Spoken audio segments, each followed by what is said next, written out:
Welcome in. Take a moment and just arrive. Wherever you are right now, however you're lying, let this be the place you stop. You don't have to do anything else tonight. There's nowhere else to be. Whatever you've been carrying today, the weight of it, the noise of it, you can set it down now. None of it needs to follow you into the dark. And whatever you didn't finish today, it will still be there in the morning. You don't need to hold it any longer. So let's begin to slow everything down. Together. Let your mouth close, soft, and breathe in through your nose, gently, and let it go, slow, like a sigh. There's no rhythm to chase. Just let the breath out take a little longer than the breath in. Breathe in, and let it fall away. And again, in and out, slower still. Now, one deeper one. Take in a breath, and then just a little more on top. And now let it all go. Good. Let the next breath find its own way now. It knows what to do. And as the breathing settles, let your body begin to follow. Let your jaw unclench. Let your teeth come apart just slightly. Let your shoulders drop away from your ears. Let them be heavy. Let your hands open or just rest, however they fall. Let your belly soften with every breath out, nothing held in. Let your legs grow heavy, heavier than they've been all day. And your feet, let them be still and warm. And right here, in the center of your chest, let there be a little warmth, a loosening, as though something you'd been bracing against is finally letting go. You're not waiting for anything now. You're just here, in the low light, at the edge of sleep. Tonight we have a story from Hank, a story he has held for a very long time. There are things that happen in a life, things witnessed, things survived, things that never quite let go, that can't be spoken of easily, not with the people who knew the people involved. But some stories need a witness. Some things need to be said before it's too late to say them. And it's easier, sometimes, to give a story to a stranger in the dark than to anyone he has ever known or loved. Because you won't look at him differently in the morning. Because the dark makes certain truths easier to speak out loud. This is one of those stories. It's filled with things that don't fully explain themselves, with questions that were never answered, and silences that were never broken. Some of it will stay with you. That is the nature of these things. But tonight, it finally gets told. This is the off-season, before we sleep.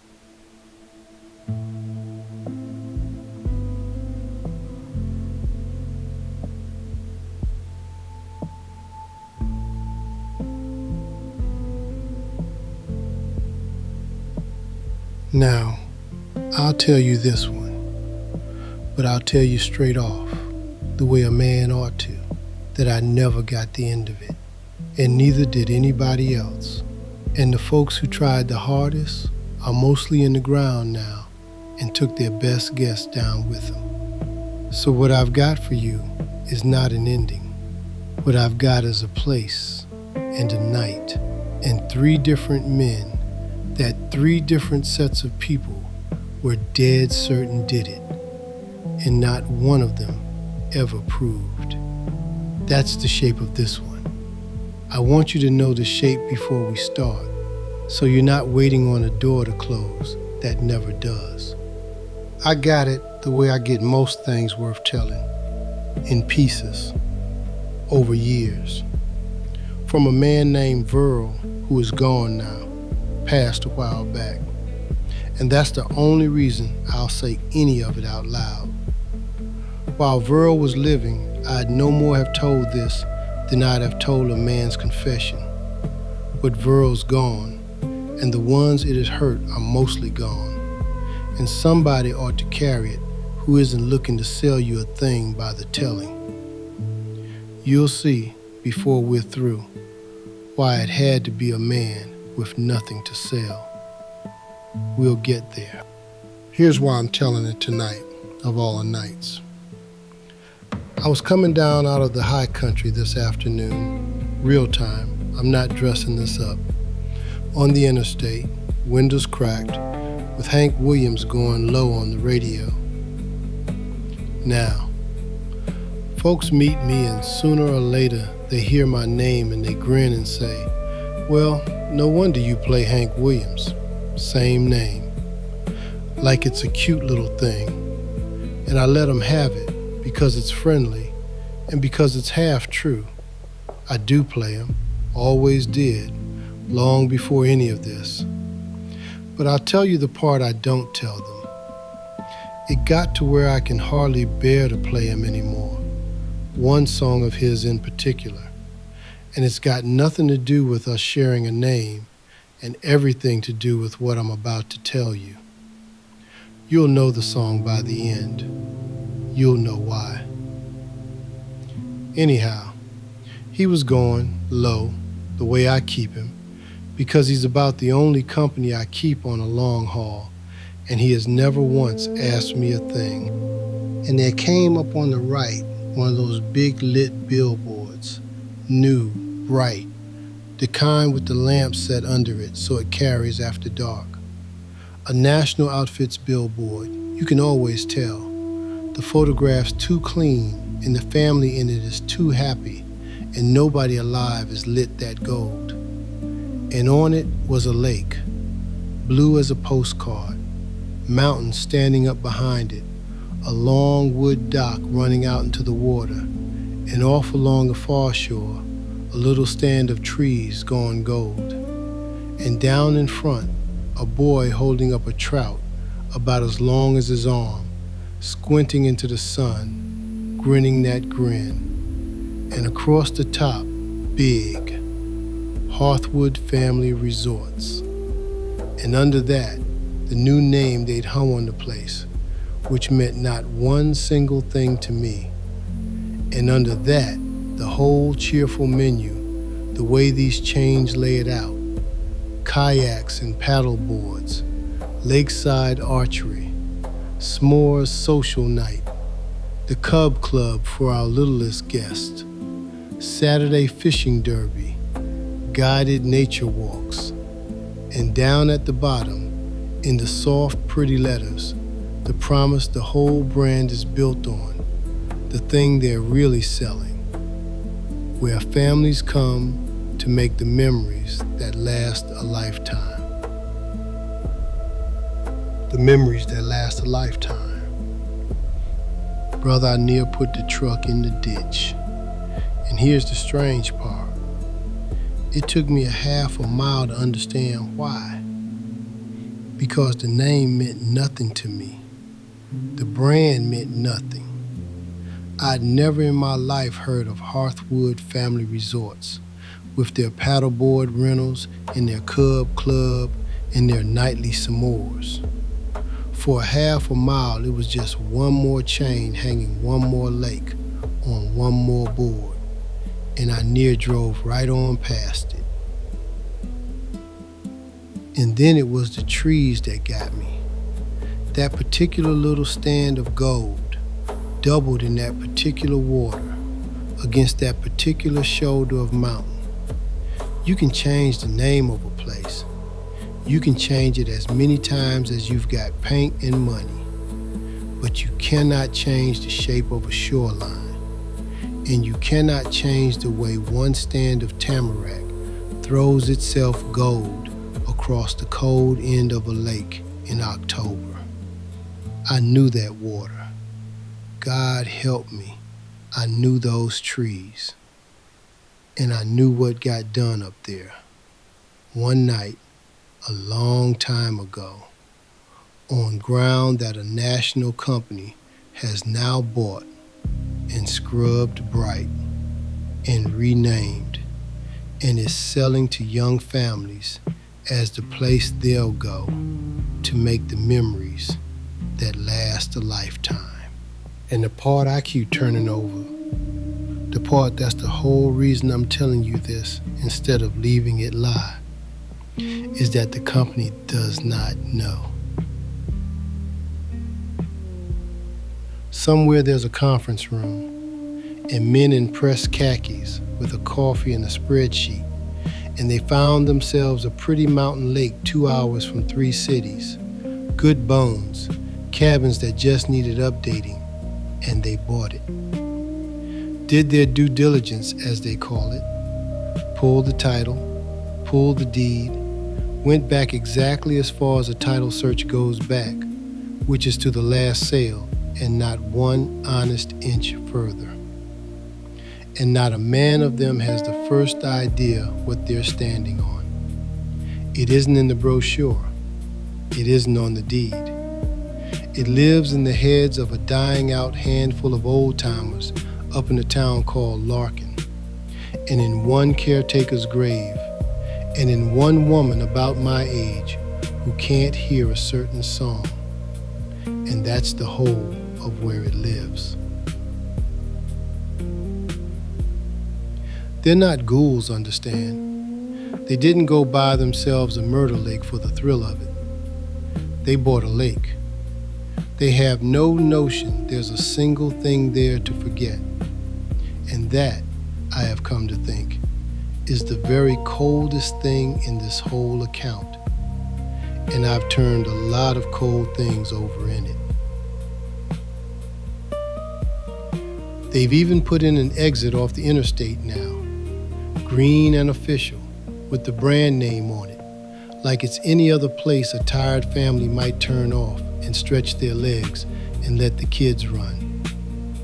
I did not take the exit. I have never taken the exit. And by the time I'm done, you'll understand why a man would drive the long way around a whole lake before he turned down the road to it. But that's getting ahead. That's always my trouble with the ones I've carried too long.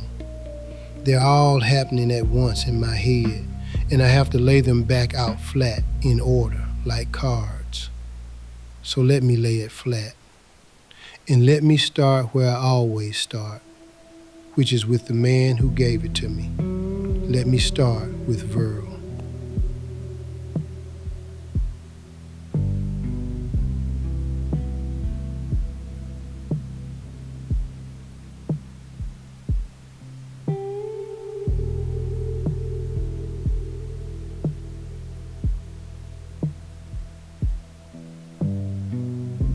Verle was the caretaker, the winter keeper, they called it up there.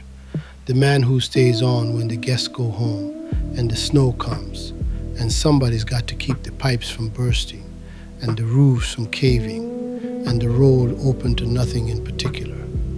He had that job at the Tamarack a long, long time. Had it before the bad night, had it after, had it, I came to understand, mostly because of the bad night. Though it took me years to see that, and I'll come to it. He was not a big talker. I want to set that down first, because it's the whole flavor of how I got this. Not in a sitting, not as a story, but in leak. A sentence at a time, with a lot of nothing in between. Verl could go a half hour saying not one word, and not feel he'd been rude. And after a while, you stop feeling it either. He'd been a young man in Korea, in the cold part of it, the part nobody back home could picture. And he told me one time, exactly one time, that he'd seen about the worst a man can see over there. And then he said, and this is the only time in 15 years I saw Verl's voice go anywhere on him. He said the morning at the Tamarack was worse. And he didn't say why, and I didn't ask. You don't ask a man to walk back into the worst room in his head just so you can have a look. So I waited. And over the years, he opened the door himself, a crack at a time, the way a man will when the thing's too heavy to keep setting down and picking back up alone. How'd I come to know him at all? Nothing romantic. I ran propane and supply up that canyon for the better part of 15 years. The little town of Larkin at the top, a handful of holdout cabins, a Forest Service lookout I'll tell you about, and the Tamarack sat off the road on the way, behind its gate. And Verl was always there, the only soul, keeping a resort that hadn't had a paying guest in I don't know how long. I'd stop. He'd come to the gate. We'd stand there with the engine ticking and not say much, and then I'd go on. And every few stops, across the years, he'd hand me another piece of it. I think he picked me because I was passing through. You'll tell a thing to a man who's leaving that you'd never tell one who's staying. The leaving is half of why it's safe. Now, Verl had a way of sorting the world that I've come to use myself, so I'll give it to you, and you can use it too to follow along. He said up at that lake there were 3 kinds of true. There was what the county wrote down, the paper, the proved, the things with a date on them in a file. There was what the mountain knew, which is the things every soul in Larkin would tell you were true, and were true, only they'd never hold up anywhere a man wears a robe, because you can't prove a thing the whole mountain knows. And then there was what the lake knew. And the lake, Verl said, the lake doesn't tell. The lake just keeps it, down in the cold and the dark where the light quits, and you can drag that water till your arms give out, and it'll give you back exactly what it feels like giving back, and not one thing more. The county's true, the mountain's true, and the lake's true. Most of the story lives in the second kind. The worst of it lives in the third. Keep that by you. But the bones are county true. The bones you could put in a file. There was a lodge. There was a family up there to close their cabin for the winter. And on a cold night at the tail end of the season, somebody came. And in the morning, the little ones came down a ladder into a world that was never going to be the same kind of world again. That much is paper. The rest we'll sort as we go.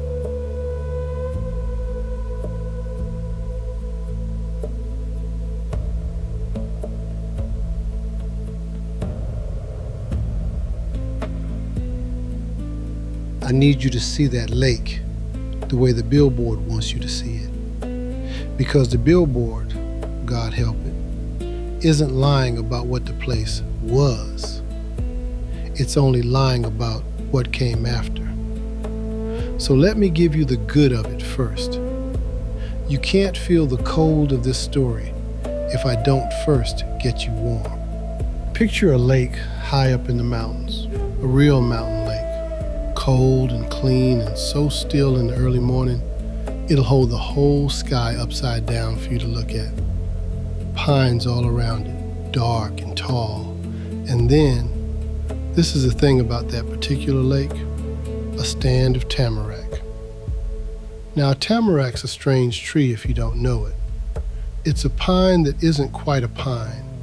It's the one needle tree that goes gold in fall and drops every needle and stands there bare all winter like it forgot what it was. And come October, the whole far shore of that lake would go up like a struck match. Gold, just gold, doubled in the water. And that's where the place got its name. People drove a long way just to see the tamaracks turn. Put it on a postcard. Put it on the billboard, matter of fact, back in the day, with an exclamation point, and they meant the exclamation point. And down at the near end sat the lodge. Big log thing with a porch the length of it and a stone chimney you could have parked a car in. And inside, a fireplace always going once the nights turned. And a long dining room with a cook. There was a cook, a local woman. did a Sunday fried chicken people still talk about up there, where she'd feed every family in the place at once, all the kids at one long table. There was a jar of penny candy on the front desk and a brass bell on the dock you rang when you brought a boat in. And the wall by the office was shingled all over with little photographs. Every kid that ever caught his first trout off that dock, holding it up, squinting into the sun, grinning that gap-toothed grin. Hundreds of them, years of them, a whole wall of first fish and first grins.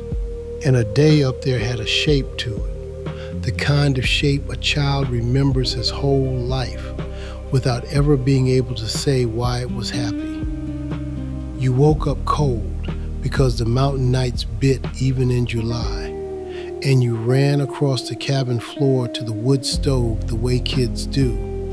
You had your breakfast up at the lodge, at that long table with every other kid in the place, and you traded who'd seen what: a moose down at the inlet, a bull snake, a fish the size of a man's leg that of course got away.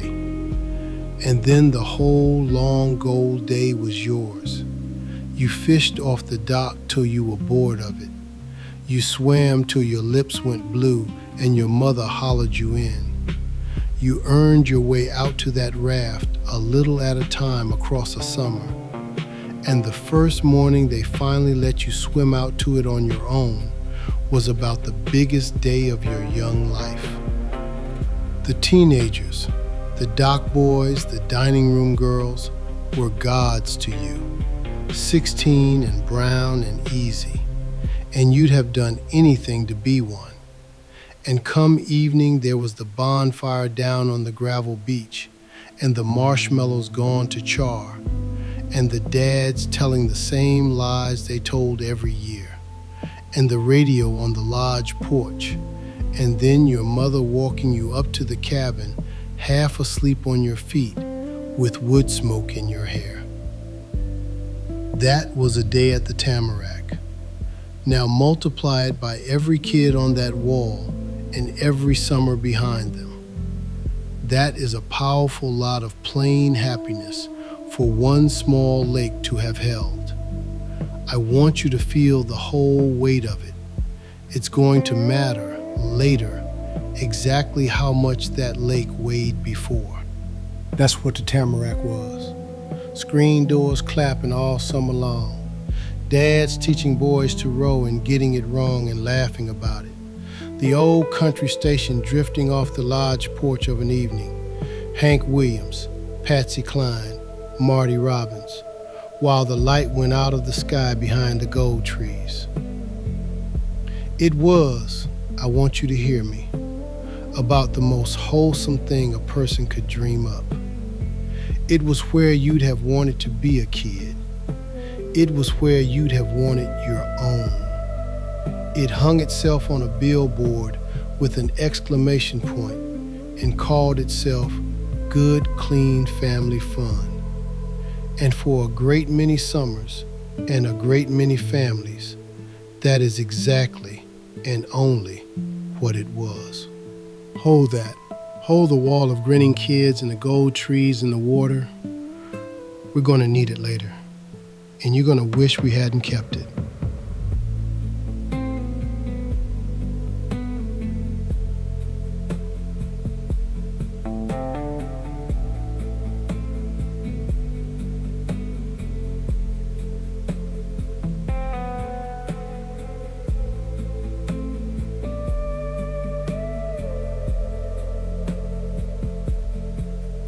Now, the season up there was short. It always is, that high. You get your Memorial Day to your Labor Day, your stragglers into late September while the tamaracks turn. And then the mountain starts clearing its throat about winter, and everybody goes home.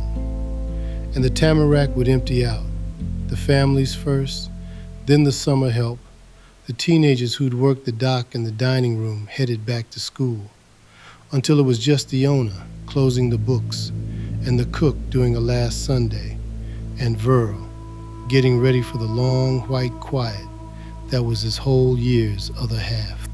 That stretch, the very tail of it, when the place is mostly shut but not quite, when there's no help left and the lodge is dark and maybe one or two cabins still have a family in them squaring away their summer, that's the off-season. And here is a thing I want you to sit with, because it's the cold engine under this whole story, the same as it was under another one I'll never forget.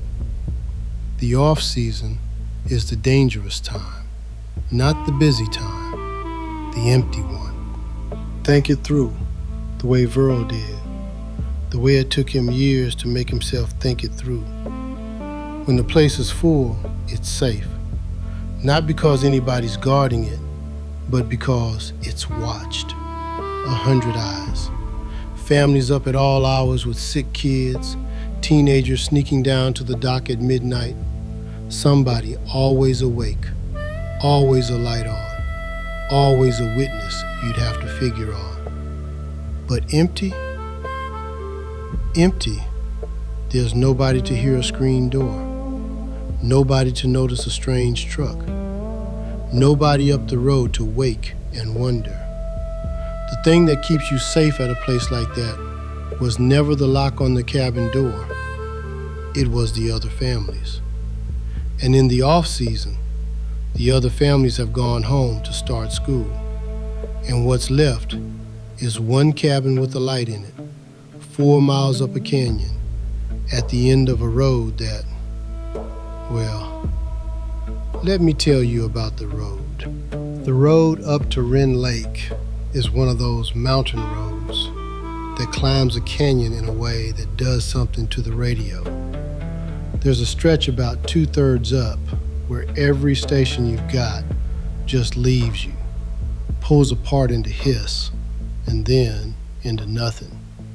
And you ride a few miles in that nothing before the lake station fades back in at the top. Everybody who drove it knew the dead stretch. Verl used to say the mountain didn't care for the radio, and he'd say it flat, not spooky, just a fact. The way you'd say a dog doesn't care for thunder.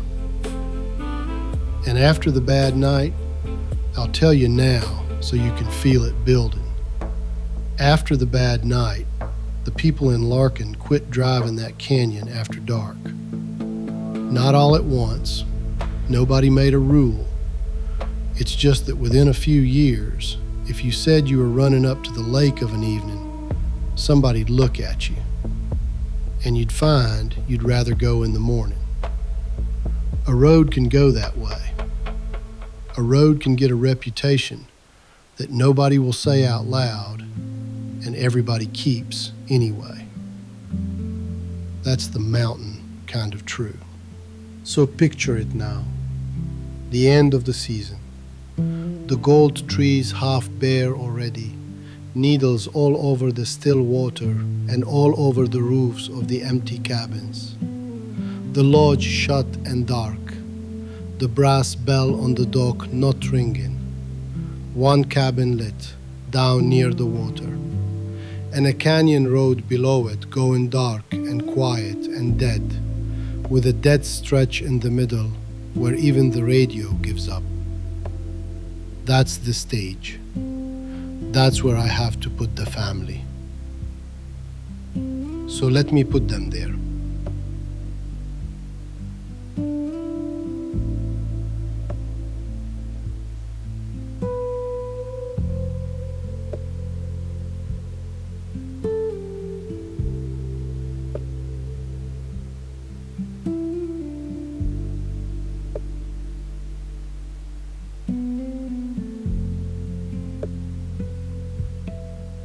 There was a mother, I'll call her Lorraine, which is near enough.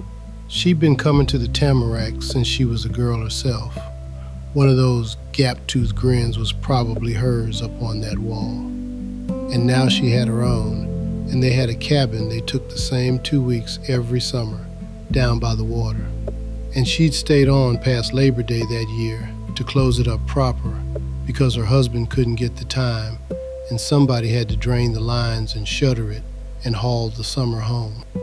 She had her son with her, 16, big, the way boys get at 16, all hands and feet and appetite, good with the boat, the kind of kid the cook would slip an extra piece of chicken to. And he'd brought a friend up to help, a neighbor boy, also 16, a good kid from a good family 2 doors down, who'd come along for the few days because there was hauling to do and a little money in it, and because what's better at 16 than a few days at a lake with your buddy and no school? That boy was not supposed to stay the last night. That's a thing I have to tell you, and then I have to let go of, because if I hold it, I'll not get through the rest. He'd meant to ride down with the cook, and something, a chore, the weather, I never learned what, something kept him one more night. One more night. He had a whole long life he was supposed to go have, and a chore kept him one more night at the wrong lake. The mountain's full of those. One more night. I've quit trying to make sense of them. And there were the little ones, 2. Lorraine's youngest, a girl, 6 years old, and a little cousin of hers, a boy, 4, whose folks had asked Lorraine to take in the last few days as a kindness while they moved house. 6 and 4. And those 2 slept up in the loft of that cabin. You know the kind, a sleeping loft up a ladder under the roof where the kids beg to sleep because it's an adventure, up where it's warm and you can hear the rain on the shingles right over your head. I'll call the girl Junie. That's not her name. She is, the last I knew, a living woman, and her name is her own, and I'll not put it in the air where it'd cost her anything. Junie, 6 years old, up in the loft, with her little cousin, the last night of the season. That was the family. A mother closing up the summer, 2 16-year-old boys, one of them only there by accident, 2 small children up a ladder, one lit cabin at the dead end of a dark canyon, at the bottom of a bare gold stand of trees, on the last cold night the place would ever be innocent.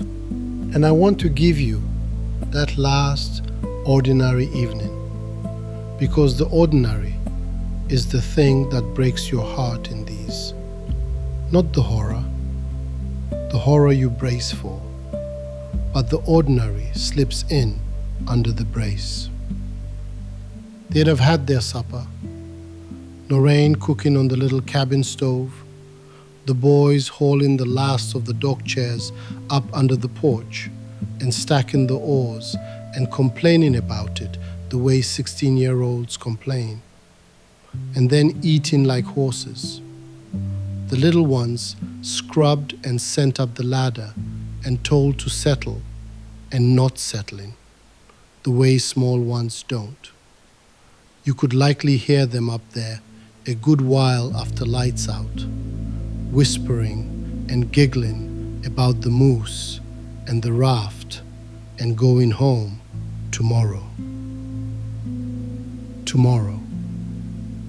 They were all of them going home tomorrow.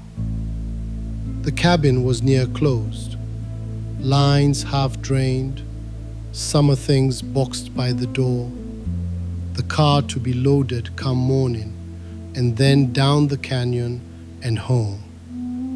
School for the boys, the husband, the whole ordinary good life waiting at the bottom of the mountain. They were so close to gone. That's the part that gets under my brace, if you want the truth of it. That the bags were near packed, that it was the last night, that 12 more hours and they'd have been a family driving home from a happy summer with a car full of damp towels and gold needles stuck to everything. And this would be a story nobody ever told, because nothing in it ever happened. 12 hours. The mountain is full of those too. One more night, 12 more hours. I've give up counting them. And the radio was going. Burl knew that much after, from where the dial still sat. A country station out of the valley, faded, drifting up through all that canyon hiss. And old Hank Williams playing, low. Lonesome the way only that man could do lonesome, like a fella crying without the bother of tears. I'll tell you which song before we're through, and why I can't hardly play it anymore. But not yet. Let it just be going for now. Low, in a warm lit cabin by a cold black lake. The last good thing in that room that didn't know yet it was the last.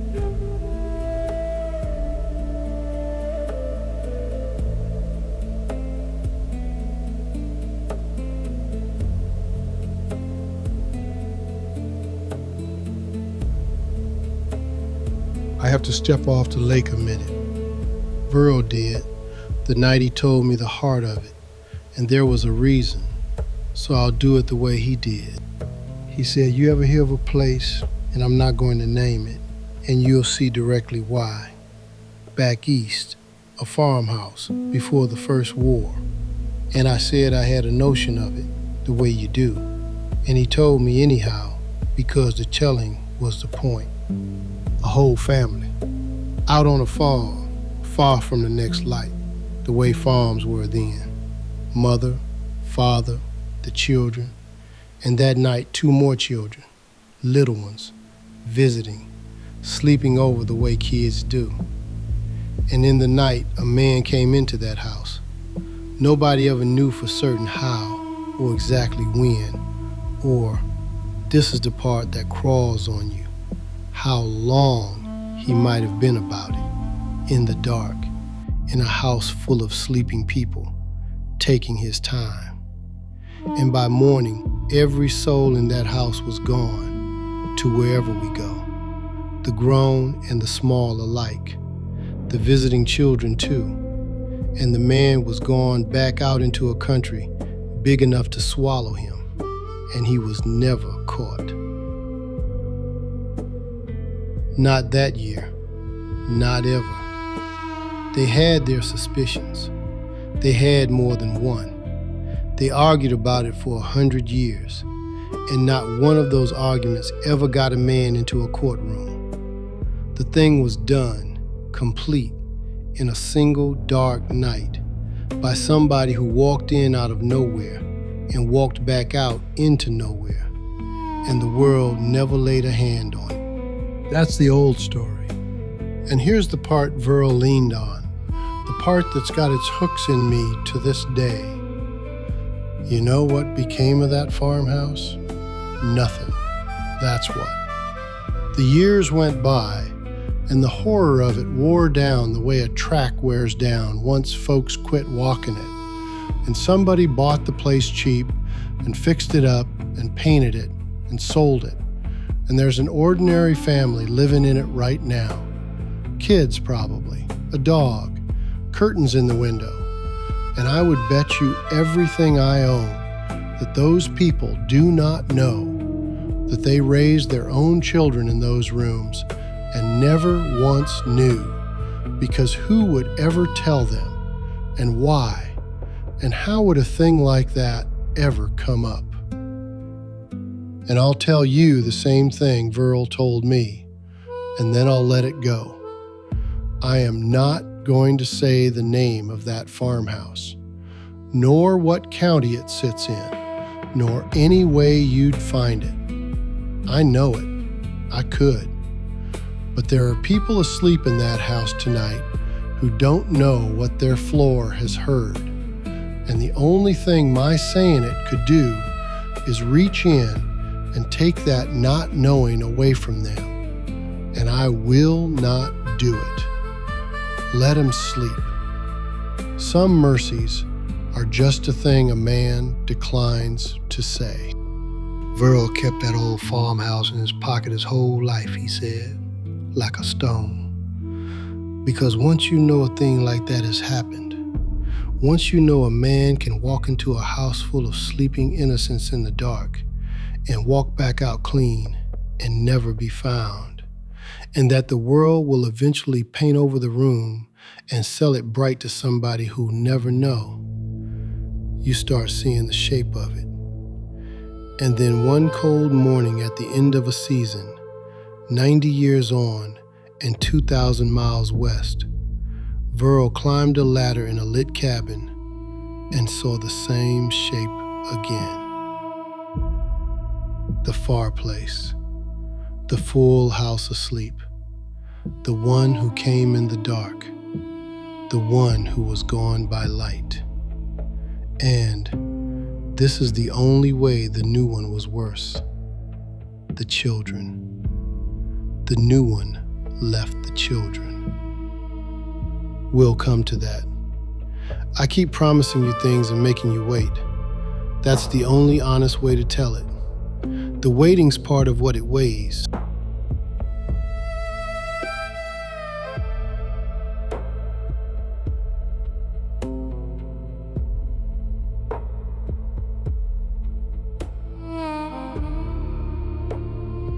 I want to tell you the night now, and I want to tell you the way Verl told me, which is to say, I'm going to tell you almost nothing. And I want you to understand that the almost nothing is the respect, not the dodge. Here's what the late true of it is, the part nobody can give you, because nobody living was down there to see. A cold, clear night at the end of the season. The lodge dark, the cabins dark, all but one. The tamaracks bare and the needles all gone gold and rotting on the still black water.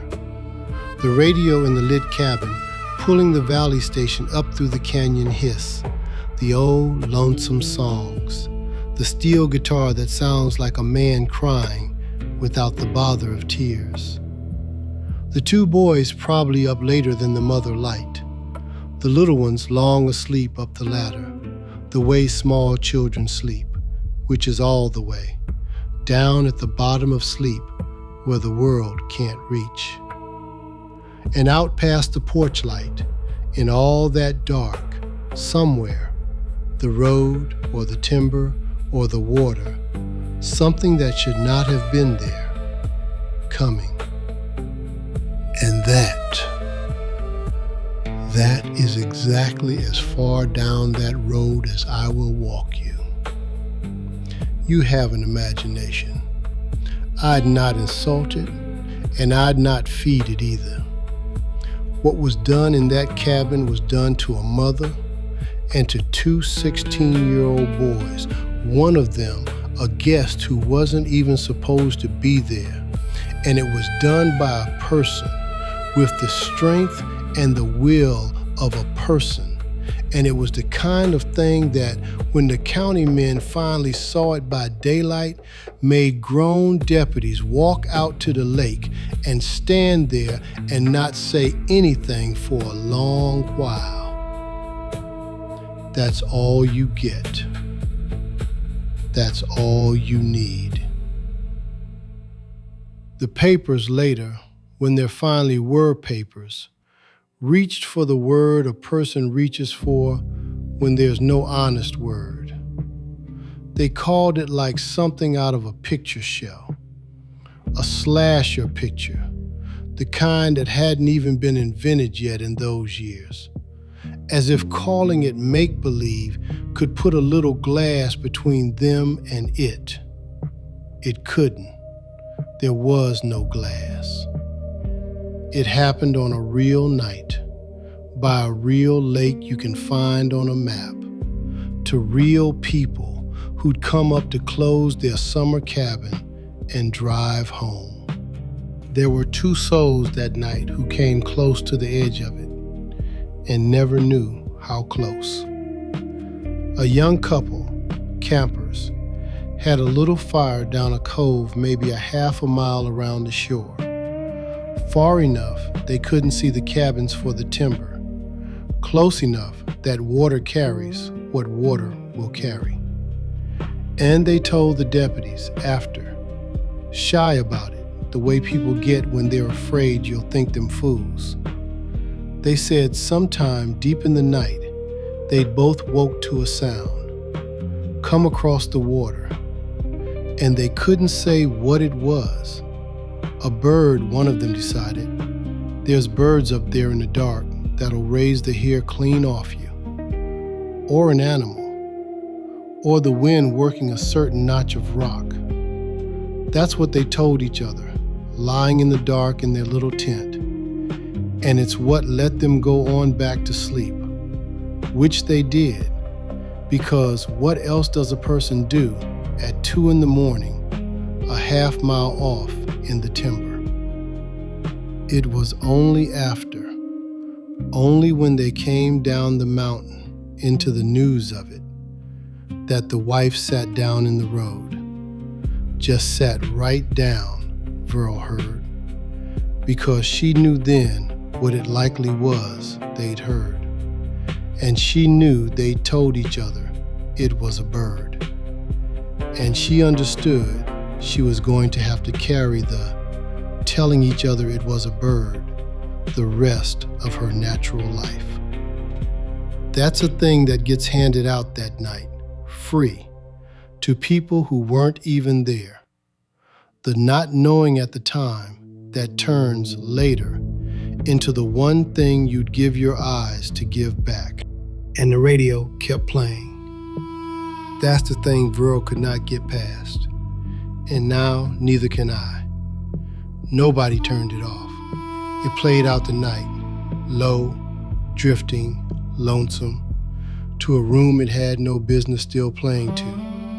And it was still going, faint, the batteries near gone, when first light came gray over the gold trees, and a man started up a path to bring the family their morning the way he did, not knowing yet that the morning had already happened, and it was the worst one there'd ever be.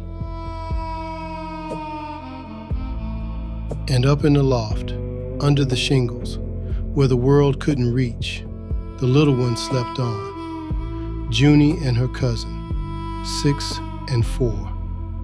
They slept through it. Hold that too. I know I keep handing you things to hold. I'm sorry. There's nothing to do with this one but hold it.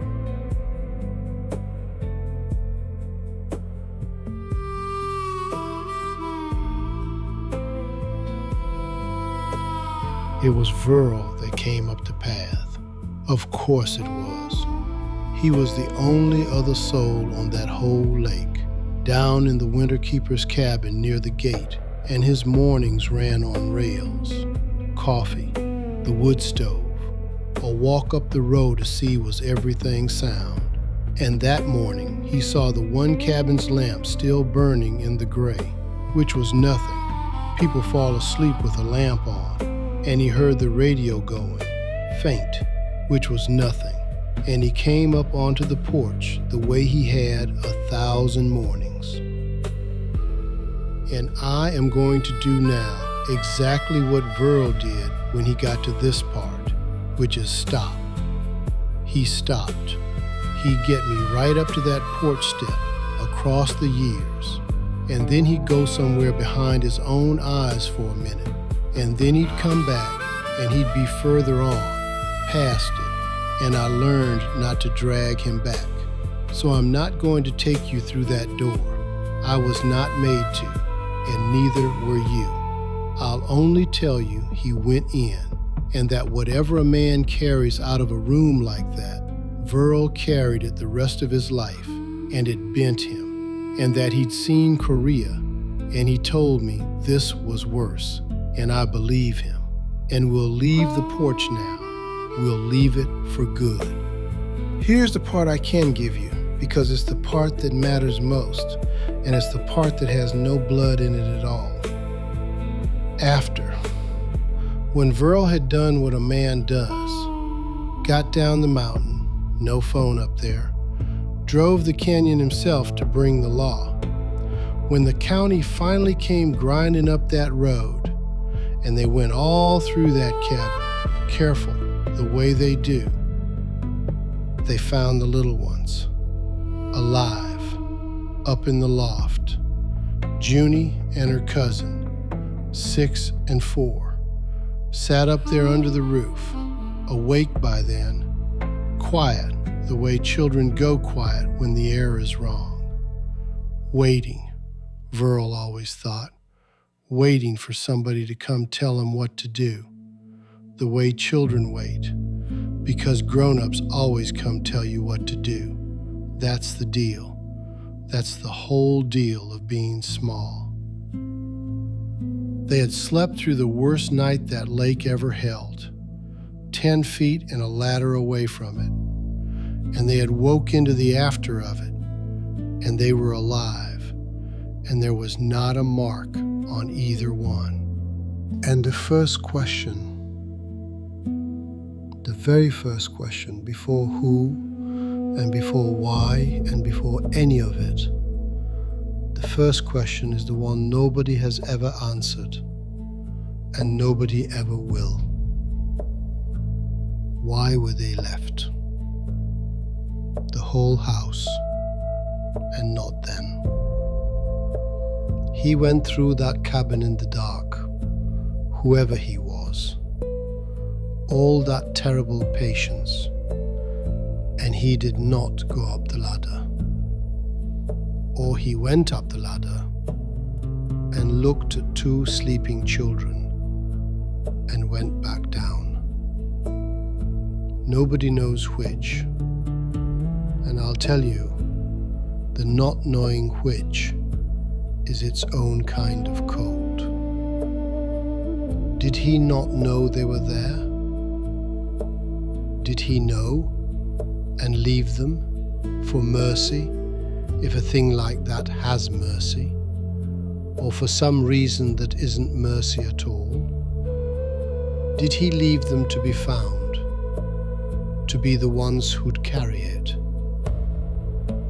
You can build 100 answers, and not one of them will hold still. That's the first of the things nobody knows. There are more, but that one's the first. And it's the one Verl said he'd have given his remaining years to have answered. And he gave most of them to it anyway. And it never answered. The lake kind of true.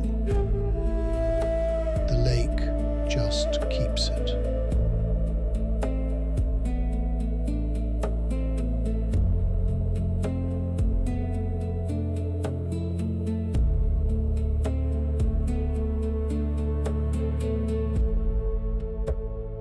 Now, who? You want the who. Everybody always wants the who. And I think less of you if you didn't. But I have to tell you the truth of this one is that there wasn't a who. There were 3 who's. 3 different men that 3 different sets of certain people would swear to you to this day did it. And the 3 of them are the 3 kinds of true I gave you at the start. The mountains, the counties, and the lakes, and not one ever crossed over into the kind that closes a case. So I'll give you all 3, and then I'll do the hardest thing, which is leave them all standing. The first one, the one the mountain settled on, which is to say the one all of Larkin knew, the way the mountain knows things, was the handyman. There was a man did the odd work around the tamarack that last season. Not Verl. Verl was the keeper. That's a different thing. This was a fix-it man the lodge had taken on that spring, less than a year on the job. Roofs, the pump, a dock board, whatever the season broke. And here's the first thing that came out, after, and only after. When the county finally went to run him down, his references didn't hold. The man he'd put down as having worked for didn't know him from Adam. The name on his paper led back to nothing at all. He'd walked in that spring with a forged history in his hand, the way a certain kind of man does. A man with a real past he needs a paper one to cover over. And he was, by every account I ever got, a little bit wrong. Not dangerous wrong that anybody'd proved, just off. Quiet in a way that made other folks go quiet around him. Lived back off the road by himself. Watched the families more than a working man's got any cause to. And he had keys. Keys to every cabin on that lake, because that's what a fix-it man carries. And he knew better than a soul alive which cabin stood full and which stood empty, because the knowing was his job. A forged name, a checkered past, a loner's ways, and the keys to every door. You see why the mountain settled on him. You'd have settled on him too. But here's the wrinkle. And it's the wrinkle that makes this one the mountain's man and not the county's. Because the county actually checked, and the one hard fact they turned up points the wrong way. The man had an alibi, a real one, the dull, provable kind. He was somewhere else that night, down off the mountain, seen by people who had no reason on this earth to lie for a stranger they didn't even like.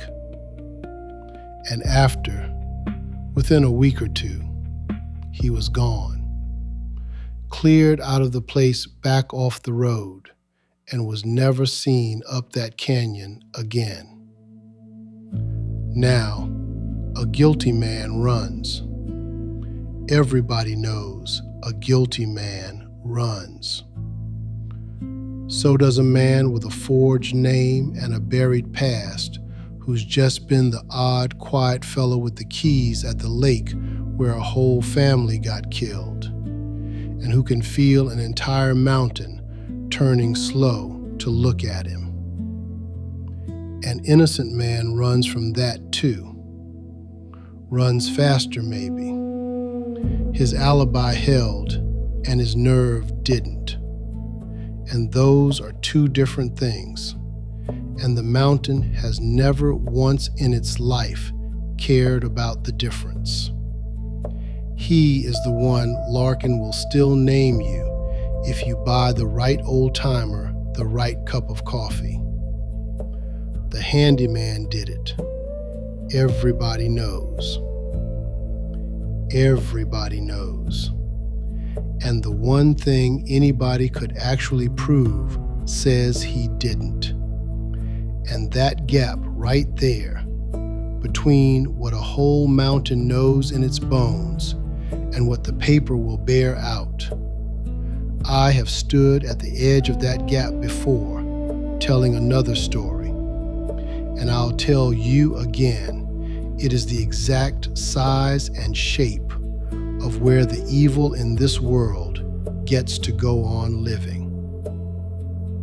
The handyman lived in that gap the rest of his days, whoever he was, guilty or just unlucky enough to have been standing near it the night it opened. Nobody knows. Nobody ever will.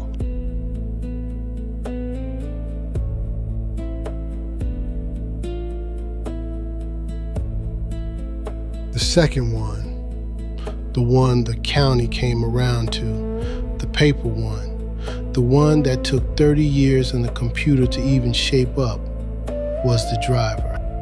Down at the bottom of the canyon, where it meets the highway, there was a pullout, wide gravel shoulder, room for a rig to get off the road, and a man to sleep a few hours.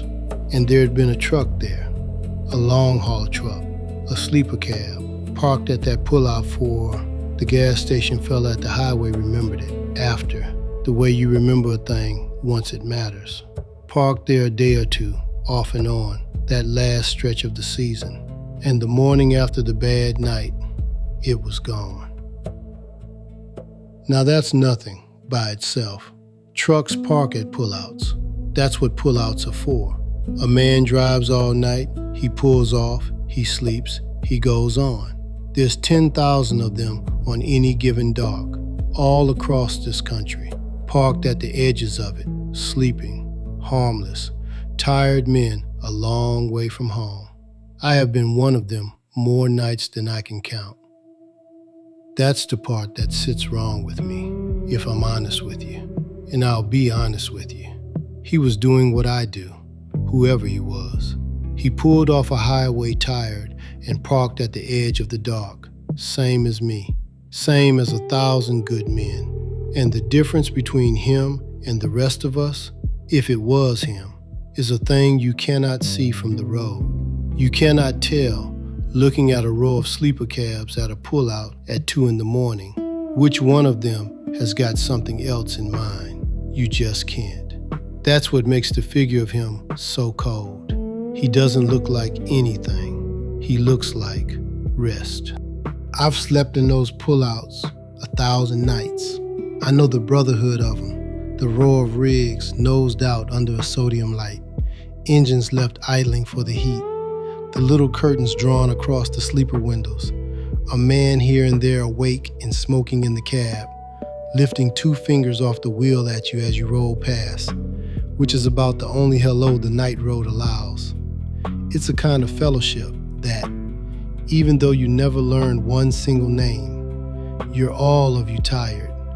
You're all of you a long way from anybody who'd miss you by morning. You're all of you trusting the dark and the gravel and each other a little, because you have to, because there is not one other thing out there to trust. And every so often, the Bureau would have you believe it, and I've come around to believing it, God help me. Every so often, one of those drawn curtains has got a thing behind it the rest of us don't. A man who uses the same dark, the same nobody knows me, the same long and different road that the rest of us use for rest, and uses it for the other thing.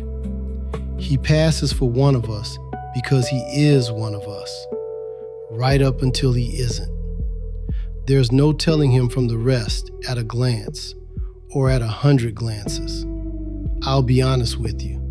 I have laid awake in a pullout since I heard this, wondering was one of the rigs parked around me on some night a man like that, sleeping or not sleeping, a few feet off through the steel. You can't ever know. You lift your 2 fingers off the wheel and you drive on. That's all there's ever been to do about it. And here's how he ever came up at all, decades on. And this is the genuine modern part of it. There's a thing the Bureau started some years back, the federal people, when they finally noticed that all up and down the interstates of this country for 50 years, bodies had been turning up near the exits, near the rest stops, in the ditches and the culverts and the timber just off the big roads. Hundreds of them. And the cases never went anywhere because each one belonged to a different county, a different state, a different year. And the man who left them, the working theory went, was a man who moved, a long haul man, who was in any one place for a few hours and then 400 miles gone across 3 jurisdictions by the time the sun came up. No single desk in this country ever owned the whole pattern. That was the genius of it, if you can call a thing like that genius. The road itself was the hiding place. And when they finally fed all those scattered old cases into one machine and let it look for shapes, the lake came up. A dot among the dots, just off a highway, right season, right kind of dark, and somebody finally, decades late, drew a line from a sleeper cab at a pullout to a loft full of children that got left alive. And the line held up about as well as a line drawn that long after anything ever does, which is to say, it convinced the people who drew it and nobody else. They had a notion who the driver was in the end. An old man by then, if he was living. And mostly he wasn't. Mostly, when they get that close, this kind of man has died, quiet, in a bed or in a cab at a rest stop, of nothing dramatic, of just being old, years before anybody got near enough to say his name to his face.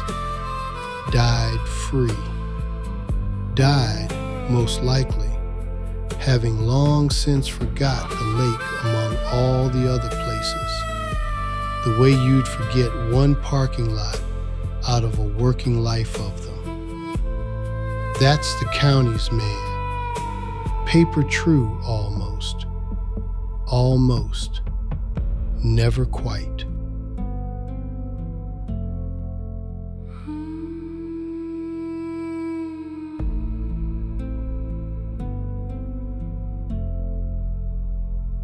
And the third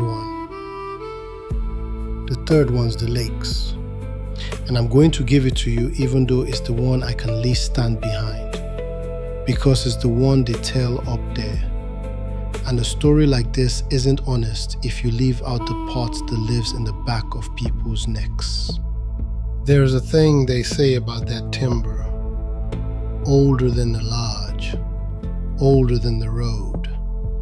The kind of thing that was already old when the first family ever drove up to fish. They say there are people back in there, and I use the word people because there isn't a better one, and because the worst words don't help.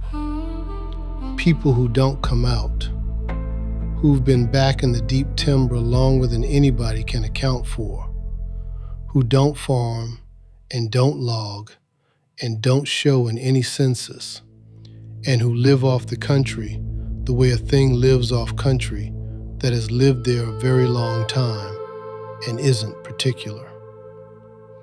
The old-timers in Larkin, the ones who'd never in 100 years say the handyman's name out loud for fear of slander, those same closed-mouthed men would tell you, late, with the fire low, that the families at the lake were never the only ones using it, that something came down off the ridge in the off-season when the eyes went home, that the reason you don't drive that canyon after dark isn't the handyman and isn't any trucker.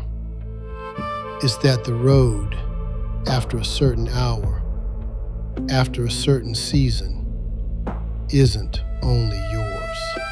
They've got names for them back in Larkin that I won't repeat, because the names are half the spell, and I've made it a rule tonight not to feed the things that run on being named.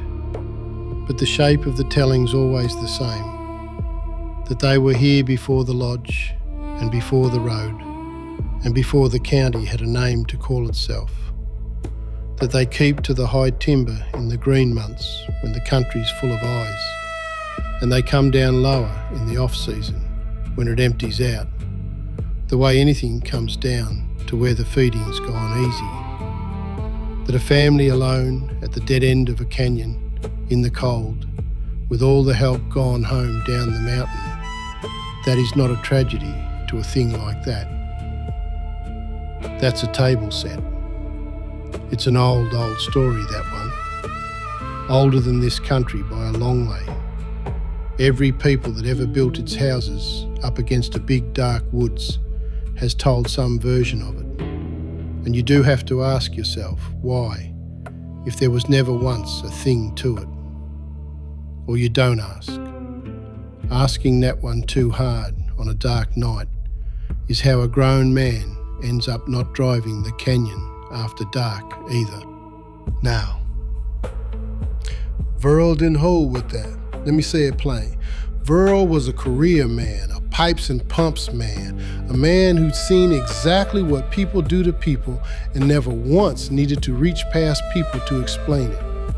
He'd tell you the woods folk story was what a frightened place tells itself, because the true answer, that it was just a man, an ordinary man who looks like rest at a pullout, is somehow harder to live next to than a monster off the ridge. A monster you can fear and be done.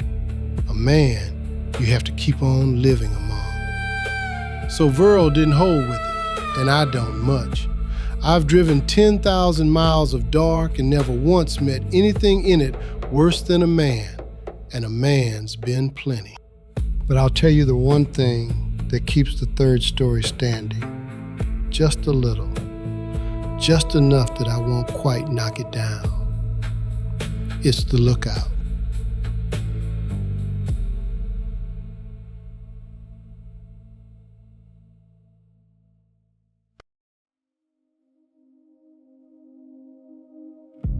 Up above the lake on the high point, there was a fire lookout, a tower, and a man who lived up in it through the season, alone, whose whole job was to sit in a glass box on top of a mountain and watch the country for smoke. You want to talk about a man with nothing to do but see? That's him. A lookout sees everything. He sees the headlights of every car on every road in the whole basin laid out under him like a map that moves. He sees which cabins light up at dusk and which go dark and when. He'd have seen the one lit window at the Tamarack that last night, small and warm, a long way down and off. And the lookout, Verl knew him. Everybody up there knew him.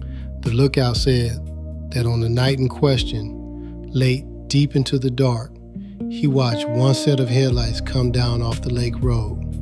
Just one, going slow, not racing, not running, slow, easy, the way you drive if you had all the time in the world and no reason at all to hurry.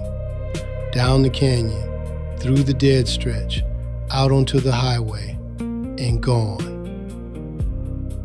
And the thing the lookout could never shake, the thing he told and retold until he died up there an old man, was the slowness. He said a man who done a thing like that ought to have come down that mountain like the devil was on him, ought to have been all speed and panic. And these lights just came down, patient, like the night belonged to them, like there wasn't one thing left in this world that could hurry them, because the only thing that ever could had already been let go up a ladder, asleep, behind them. Whose lights were they? The handyman's old truck? The driver's rig, easing back down to the pullout to be gone by dawn? Or, and this is the lookout's own question, the one he'd ask you and then look at you, or whose? Coming down that slow, off a mountain where there shouldn't have been one more soul awake. The lookout never said it was anything off the ridge. He was too careful for that, same as Verl. He just told you about the slow lights every time and let you carry them down the mountain yourself. I've carried them a long way. They're heavier than you'd think, a pair of slow headlights, once they get in you. And the lookout wasn't the only one saw it. There was a fella lived year-round in a cabin, part way down the canyon below the dead radio stretch. A hermity sort, but steady, not a man given to stories. He told the deputies he's been up in the night with a bad tooth, sitting at his dark window with a glass of whiskey held against his jaw, when a vehicle came down the grade. Late, slow, no hurry in it at all. He watched its lights swing through the trees and pass on by toward the highway, and he thought not one thing of it at the time. A vehicle on the road is a vehicle on the road. And he went back to nursing his tooth. Two of them then, miles apart, neither one knowing the other was even awake. The man in his glass box up high, and the man at his black window down low. And from their two ends of the same dark, they saw the one same thing. One set of lights, late, coming down off that mountain, slow as a Sunday. That is about as close to a hard fact as that whole night ever handed anybody. Lights came down, going slow. And it is no help to a living soul, because lights don't carry a face. And a face was the only thing that was ever going to settle this. So there's your three. The handyman, the mountain knew. The driver, the county nearly proved. And the slow lights off the ridge that the lake just keeps. Three answers. And the true horror of this one, the thing that makes it sit different in you than a story that gets solved, is that you don't get to pick. I can't pick for you. Verl couldn't pick, and he lived in it 40 years. You hold all three at once, and they don't fit together. And the not fitting is the actual shape of the thing. A solved murder is terrible. An unsolved one is a different animal. It doesn't close. It doesn't scar over. It just stays open in the dark, with three faces in it. And you lie there, and your mind tries each one, and none of them lets you sleep. Which, I'll grant you, is a peculiar thing for me to be telling you right before I tell you to go to sleep. We'll get there. Stay with me.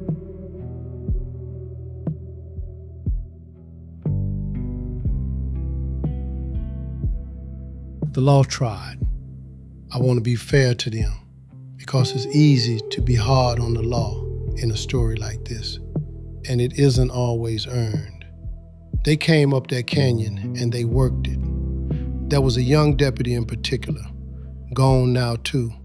This is a story where everybody's gone now. A young fella who caught it early in his career, the way you catch the thing that's going to define your whole career, whether you want it or not. And it got into him, the way it got into Verl, the way these things get into the men who can't put them down and leaves alone the men who can. He worked that case on his own time for years, drove the canyon, sat with the lookout, tried to make the handyman's running mean what the mountain wanted it to mean, and couldn't make it mean it in a way a prosecutor would touch. Tried to find the truck and the man in it long before there was any machine to help him, and ran into the same wall everybody ran into, that it belonged to no one desk, that the road had carried it off across a dozen county lines while he was still standing at the pullout looking at a patch of gravel where a rig used to be. And the answer he got over and over for years from every office he carried it to was the answer they always give: we'll keep it on file. We'll keep it on file. There's a deputy somewhere wallpapered a whole spare room with "we'll keep it on file." It means the thing is true and nobody's coming. It means you were right and it doesn't matter. It means go home. There was one piece of that night the county actually had in its hands, could hold, could touch. And I'll give it to you, because it's the kind of thing that by all rights ought to settle a case, and instead just sits there forever, not settling. The family had a movie camera, one of those little 8mm wind-up jobs everybody had back then, for the home movies, birthdays, the lake, the kids waving. It was found in the cabin, and the county sent the film off and had it developed. And on it was the summer, the good of it, the little ones on the dock, the boys clowning for it, the mother's hand coming up to wave the thing away the way mothers do, the gold trees, a whole reel of an ordinary, happy last day. And at the very tail of it, the last thing anybody ever filmed up there, there's the lake at dusk, the light near gone, the camera just running on the porch rail, set down and forgot most likely. And away off at the edge of the frame, back at the tree line, in that bad gray going light, there's a figure, a person, standing where the mowed ground gives over to the timber, looking, you'd swear, toward the cabins. And that is the whole of it, a figure, too far, too dark, too poor a light to be one thing more than the shape of a man, standing where no man had a reason to stand. No face. You cannot even fix his size for certain. The county argued that very point for years. Was he big? Was he ordinary built? And the film would not say. So they had a picture of the thing itself, near enough, the last of the daylight on that place, with the one who had come for them already stood at the edge of it, waiting on the dark to finish coming down. And it told them nothing they could use and everything they could not bear. Just a shape at the tree line. It fits the handyman. It fits the driver. And it fits, if you let it, the thing the old men swear comes down off the ridge when the eyes go home. A shape at the edge of the light. That is the closest this whole story ever came to letting anybody see its face. And it didn't have one. Here's the part where the years do their work, and I have to compress them for you, because that's the one mercy in telling a thing long after. You can hand somebody 30 years in a sentence, where the deputy and Verl had to live every one of them a day at a time. The owner couldn't run the place after. Of course he couldn't. You can't sell family fun at a lake where that happened. Not to anybody who knows. And up there, everybody knows. The family stopped. The billboards came down. The lodge shut. The wall of grinning first fish kids sat in the dark behind a locked door. And the place should have just gone back to the mountain, should have rotted and fallen and let the tamaracks have it. But it didn't, because of Verl, because Verl stayed. The owner kept him on, year after year, to keep the pipes from bursting and the roofs from caving, on a resort with no guests and no future. And I used to think that was just a job and a paycheck and an old man with nowhere better to be. It took me years to understand. Verl wasn't keeping a resort. There wasn't a resort. Verl was keeping a grave. He was the only one left who knew what that whole quiet lake really was. And he could not bring himself to walk away and leave it to strangers and weather. So he stayed, and he kept the road open to nothing. And I didn't understand this either till near the end. He kept the lights on.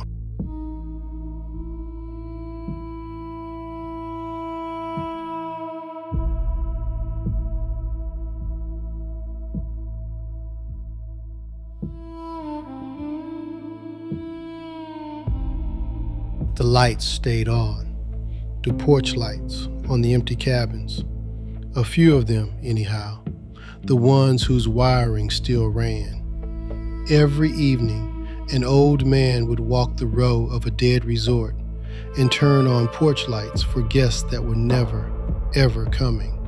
And every morning he'd walk it and turn them off for 30 years. I asked him about it once, just the one time, why he burned the power on empty cabins. What was the point? Who was it for? And Verl looked at me a while, the way he did, the long Verl look, and he said, and I've never forgotten it. It's about the most words I ever heard him put in a row. He said, Hank, there was a night up here, nobody left a light on for anybody. And I've thought a long time about what it'd have cost to leave one on. And it wouldn't have cost a thing, so I leave them on. And then he didn't say anything else, and I didn't either. And that was the end of that conversation, and we never had it again. A man turning on lights for the dead, because once, on one night, the lights might have meant something, and there weren't any. That's Verl. That's the whole man, right there in that one thing he did every evening of his old age, alone, by a black lake, for nobody. I rode his evening round with him one time, near the end. He led me, which was its own kind of saying something for Verl. We walked the row in the last of the light, him carrying a flashlight he didn't need yet, and he had a way of touching each porch post as he passed it, not leaning on them, just touching, the way you touch the shoulders of men standing in a line. He'd reach up under the eave and there'd be a click, and the porch light would come on, small and yellow, over an empty cabin nobody was ever going to rent again. And we'd move on to the next, click, the next, click, all down the dead row, lighting a resort up for the dark to look at. And when we got to the end one, the one I'll not number for you, the one it happened in, he stood there a second longer than the others, and he reached up and clicked that one on just like all the rest, no different, no ceremony to it. And then he left his hand up on the post a moment, just left it there. And then he took it down, and we walked back, and he never said one word about it, and I never asked. Some lights you leave on, and some you don't go asking a man why. Now I told you the lake gives back what it feels like, and no more.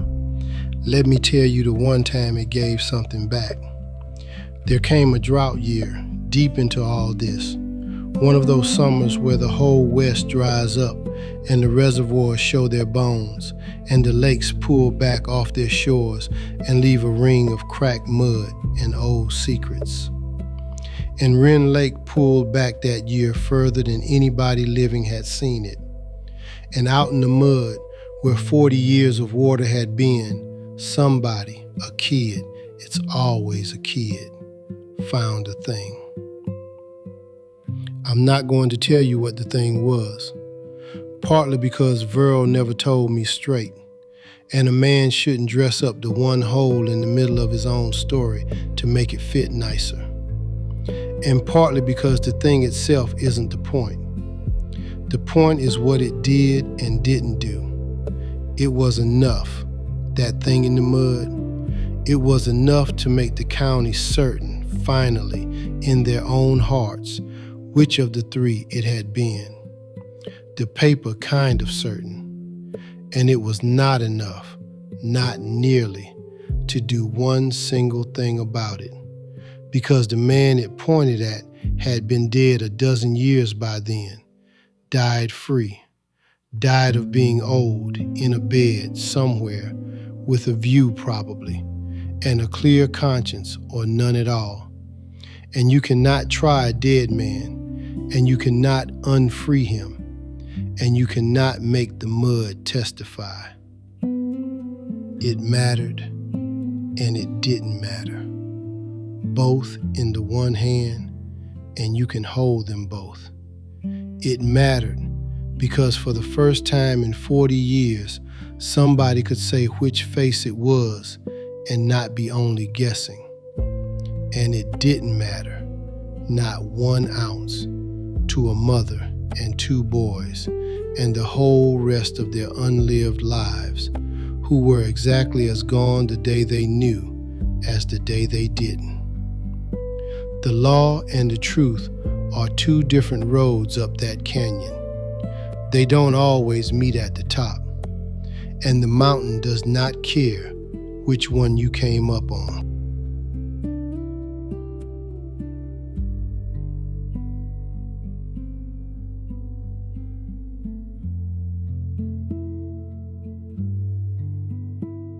I have to tell you about Junie, because she's the one living thread in all of this, and because what happened to her is, in a quiet way, the worst and the truest part, and Verl could hardly say it, and I can hardly say it, but it ought to be said by somebody who isn't selling it.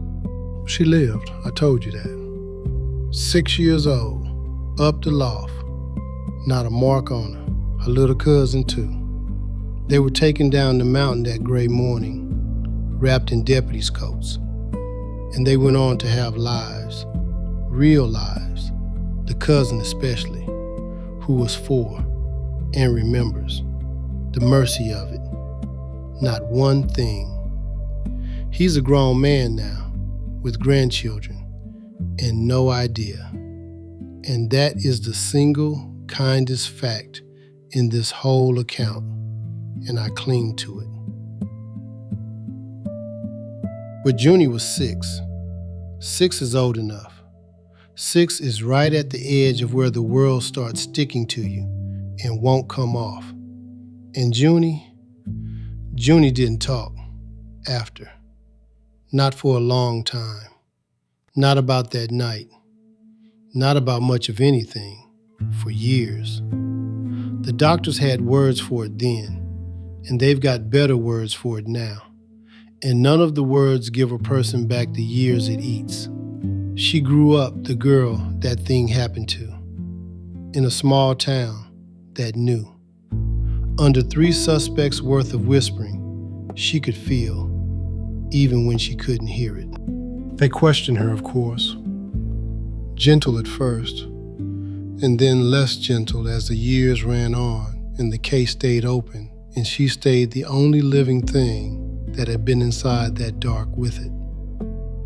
Men with kind voices, and men with tired ones, doctors, a lady from the state, the deputy I told you about, on and off across her whole childhood, all of them needing the one thing a 6-year-old had that nobody else on God's earth had, a look at the face. And she didn't have it for them. What she had, the most anybody ever drew out of her in all those years, was the one word: big. She'd say big, and then she'd go quiet. A man, and big. Now, whether that's a true thing she saw, or just how the whole world looks from the top of a ladder when you're 6 in the dark, nobody could ever say. And it is no kind of thing to hang on a man. Half the county was big. And there was the one mark the ground gave up, outside, in the soft dirt at the corner of the cabin. A partial of a boot. Just a partial. A work boot, common as dirt. The kind every second man on that mountain wore. the handyman included, and 10,000 others besides. Too smeared to size, too common to mean a thing. A child's one word and half a boot print in the dirt. 40 years, and that is the entire description of the man who did it. Big, and he wore boots.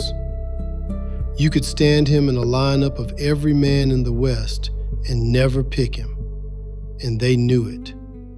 And they kept the file open anyhow, because what else does a person do? And the thing she had hold of the whole time, through all of it, the night and the morning and the long years of the kind voices and the tired ones, was a doll. She'd had it up in the loft with her, a soft thing, a rag doll, the way little girls do. And Verl said when they brought the children down that gray morning, she had it gripped so hard into one fist they could not have got it loose without a fight, and nobody had the heart to try. She held that doll through everything, held it down the mountain, held it, I'd guess, a great many nights after. A grown woman said once, and it came round to Verl the way these things did, that she kept it her whole life, kept it in a drawer, couldn't look at it, and couldn't throw it out, because somewhere down in her, 6 years old at the top of a ladder in the dark, she had decided that doll was the thing keeping her quiet, and keeping her small, and keeping her alive. And you do not ever get shut of the thing you decided that about when you were 6. The cousin remembers nothing, and that is the mercy. Junie remembers a doll and a word and a song. That is the wound. And here is the only thing she ever told of what the night was truly like, from the inside of it, that I know of. The thing that made it down the years to Verl and through Verl to me. And I give it to you the way it came. A 6-year-old's words remembered by a grown woman a long time after. She said, she woke up in the loft in the dark, and it was quiet. She said it was so quiet, and the radio was playing down below, that lonesome song, Low. And she said she almost climbed down the ladder. She was thirsty or scared or just 6 and awake in the dark. And she got as far as the top of the ladder, in the dark, with the song playing down there in the lamplight. And something, she could never say what, she was 6. She had no word for it then, and the grown woman still doesn't. Something told her not to. Some animal thing in a child older than any of her 6 years told her to go back and lie down and be small and quiet. And she did. She went back and lay down by her sleeping cousin and was small and quiet. And the song played and she fell back asleep. And that's why she's alive. Or it's got nothing to do with why she's alive and she just wasn't seen. Nobody knows. She doesn't know. She has spent a life not knowing whether the thing that saved her was a real warning from somewhere or just a scared child's good luck, and whether, if she'd gone down that ladder thirsty in the dark. No, I'll not finish that one. She's never been able to finish it either. That's the sentence she's carried since she was 6, and it doesn't have an end, and I'll not hang a false one on it to make it sit easier. It doesn't get to sit easier. Some sentences just stay open. She's near my age now, Junie. Out there somewhere, a whole life built up on top of one open sentence. And every time a national company hangs a bright new billboard over that lake, inviting young families to come make the memories that last a lifetime, she's out there somewhere to see it. That's the part that put me here tonight. Not the dead, the living. The living have it worse in these stories. They always do.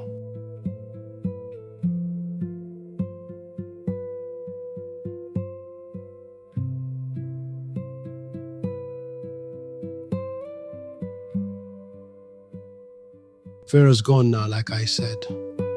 Went a few years back, an old man. In the off-season, naturally, the way a winter keeper ought to. They found him at the cabin by the gate, gone easy in his sleep, the wood stove cold. And the last man to keep a grave was, at the end, a grave with nobody to keep it. And I have thought about that more than is good for me. But before he went, and this is the last thing I have to give you before I take you back down to the billboard and let you sleep. Before he went, the last few years I knew him, he'd got wind that the place might sell. There were rumors. An outfit looking at the lake, talking about reopening, talking about how the bones of the place were good and the lake was still the prettiest in the range. And people forget. People forget anything given enough years and a fresh coat of paint and an exit of the interstate. And it ate at him, that talk. More than the murders ate at him near the end. Because the murders were done and couldn't be undone. But this could still be stopped, maybe, if the right somebody cared enough.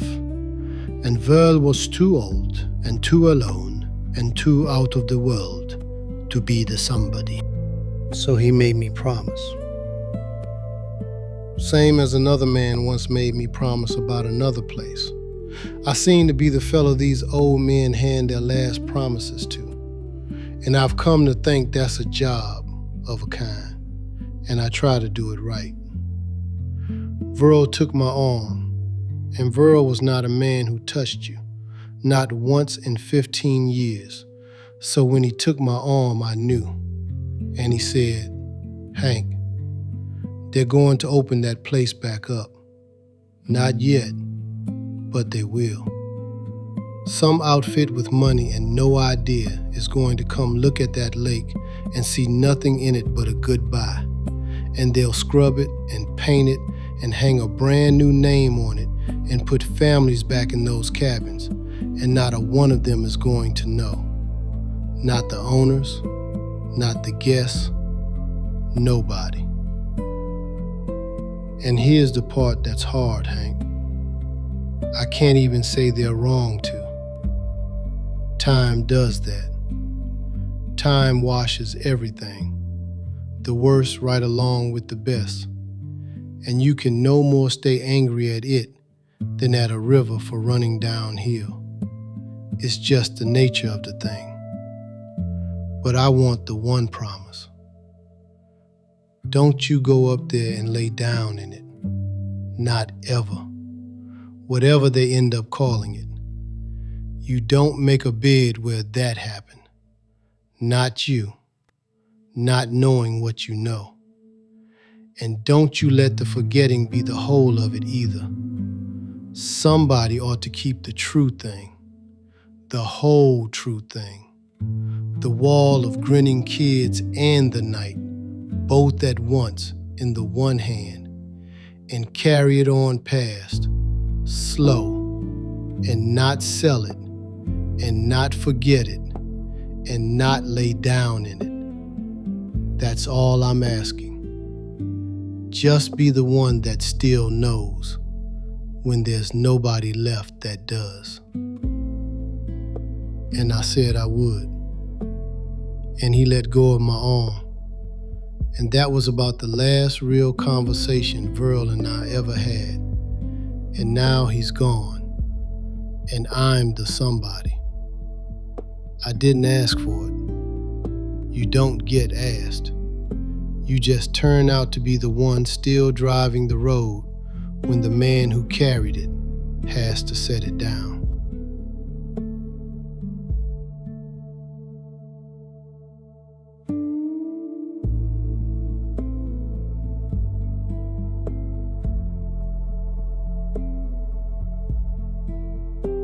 So, that is how I come to be telling you this tonight. With Hank Williams going low on the dash, and an exit I will not take, sliding by on the right. They opened it back up, or they're fixing to. The billboard's up, the lamps are under it, the exit's poured. Hearthwood Family Resorts, a new name on it I'd never heard, and you'd never heard. And that is the point. That is the whole of the point. They didn't keep the old name, didn't keep the lake's name even.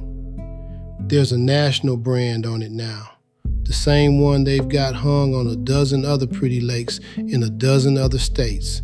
And the brand is selling, in its soft, pretty letters, the memories that last a lifetime. And I'll tell you one small thing that's been sitting on me since I read that board. A thing I know the way you come to know things across 30 years of an old man's leaking. When an outfit like that takes a place like that over, they renovate. Of course they do. New beds, new paint, new everything. Bring it all up to the brand. And in one of those cabins, the end one, the one I would never number for you, there was, a long time ago, a floor that had to come up. Boards that could not be cleaned and could only be pulled and burned and replaced. And they were, years back, long before any chain ever looked at the place. So the floor in there is new. Has been a long while. You could lie down on it tonight and it'd be clean pine, honest clean. Nothing to see and nothing to smell and nothing at all. They'll roll a nice rug over it and set a young family's suitcases down on it. And it will be, by every measure a man with a clipboard could think to take, a perfectly good floor in a perfectly nice cabin on a perfectly lovely lake. That is what a whitewash is. It isn't a lie exactly. It's a clean floor laid down over a true thing. And the world, I've found, is mostly clean floors once you get old enough to know what's under them. And they're not even lying on that board. That's the worst of it, the part that near put me in the ditch. They'll give those families a real good time up there. The lake's still cold and clean and still holds the whole sky upside down at first light. The tamaracks still go gold in October, doubled in the water, exactly the way they did for Junie's own mother when she was a girl, up there with a grin and a fish of her own. Some child is going to catch his first trout off that dock this summer and hold it up squinting, and somebody's going to take his picture, and it will be a true happy thing, a real memory, made new, just exactly like the brand promised. And that family will never know. Most of them never will. They'll do the archery and the s'mores social and the cub club, and they'll drive home tan and tired and glad, and not a one of them will ever know whose lit window they slept in the after of, or that a career man burned a porch light for 30 years for the dog that one of those cabins never got, or that there's a woman about my age out there who cannot hear a certain old song without going to the top of a ladder in the dark. And maybe that's all right. I've turned it over 1,000 miles worth, and I half believe it is. The dead don't need those new families to be sad for them. Sad strangers do the dead no earthly good, and the living children, catching the living fish, grinning, not knowing. There is a mercy in that not knowing that I cannot quite bring myself to reach in and take off them, no more than I'd say that farmhouse's name to the family asleep in it tonight. Let them have the lake. Let them have the gold trees.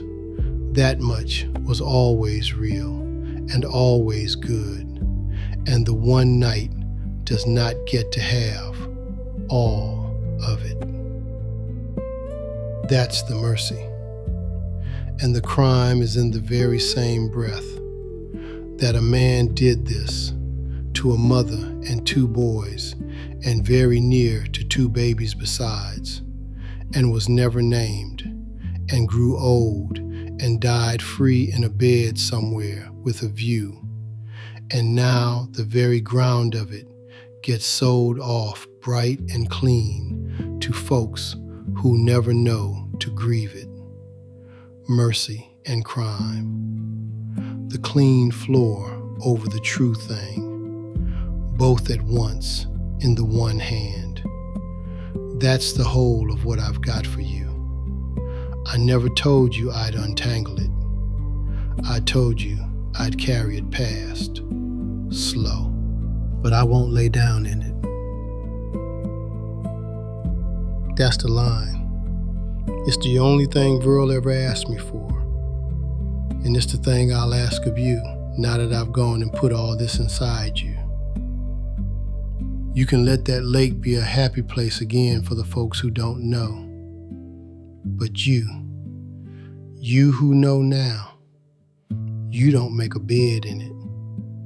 You don't need its new name, and you don't need its new exit. You just carry the whole true thing past, slow. The wall of grinning kids and the night, both, with no clean floor laid over it in your knowing, and no price hung on it either. You just know, and you keep driving. In that song, I'll tell you now, since I promised I would.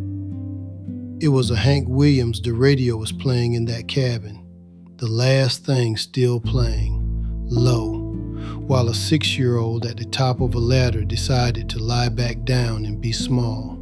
Lost Highway it would have been about then. And folks think I play Hank Williams on account of we share the name. I let them think it. But that song right there is why I can hardly play him anymore. And now you know why too. Because I've gone and handed it to you. I'm sorry for that.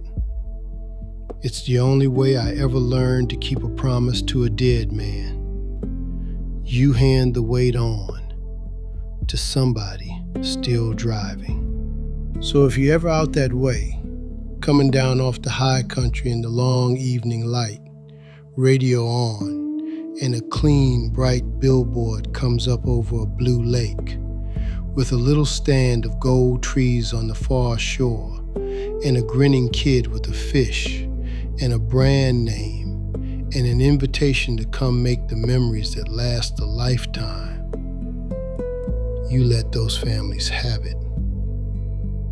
But you think, just for a mile, on a mother and 2 boys, one of them only there by a chore, on 2 little ones up a ladder, and the doll the one of them held so tight they couldn't pry it loose, on a warning a 6-year-old got from God knows where in the dark, on a Korea man turning porch lights on for nobody every evening of his old age. You hold the good of that place and the worst of it both in the one hand, the way Verl taught me, the way I've just gone and taught you. And then you keep driving. You don't take the exit. You go on to the next place. The next place will be honest about what it is. Sleep good.